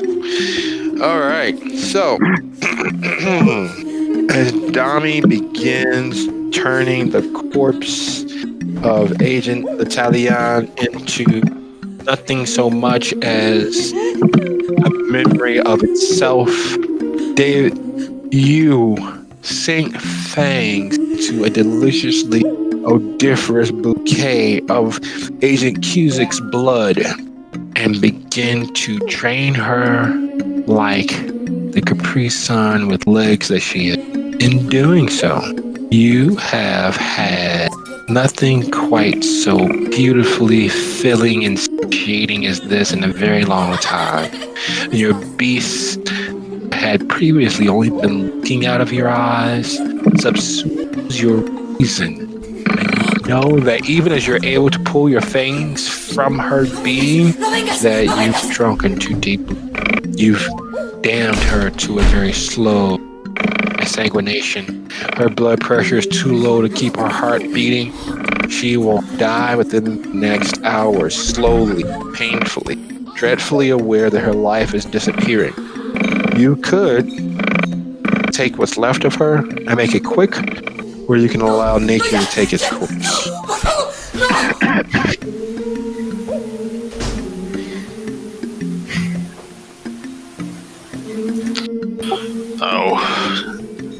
Oh god. What the fuck did I do?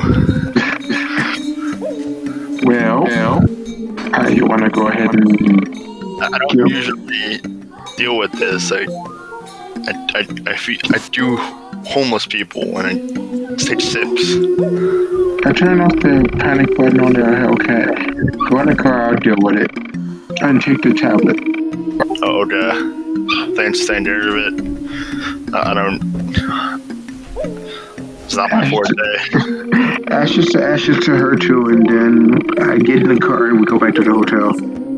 She screams because she's not dead yet. She's not a corpse, and having your very being melted away is not the most pleasurable moment.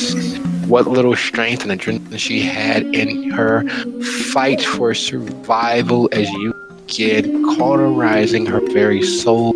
Next, do you push forward with continue to use blood to melt her into nothingness as she screams in agonized pain? Or do you stop? Can we... Is anyone to save her, Dommie? Do we have...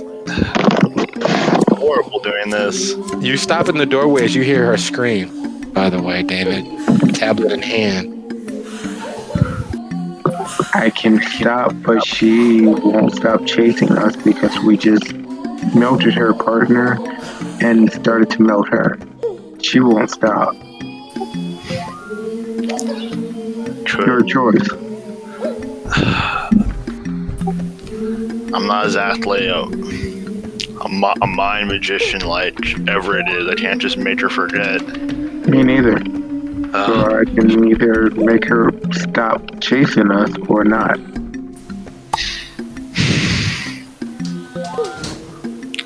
I don't like doing this. I don't like even seeing it or knowing about it. They can go in a car. By the way, as you guys are still talking, the screams haven't stopped. Like, she literally is in the most excruciating pain that a person could ever hope to experience. It is a nightmare made flesh. She is screaming because his blood has eaten away roughly 3/4 of her thigh. I can make her one of me. Do you want to do that? I feel better than killing her like this. I can break her neck.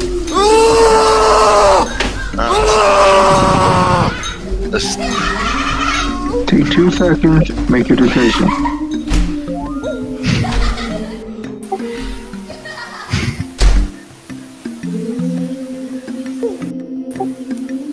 The blood's getting cold, David. What you want? I don't want to kill her. All right. Change it.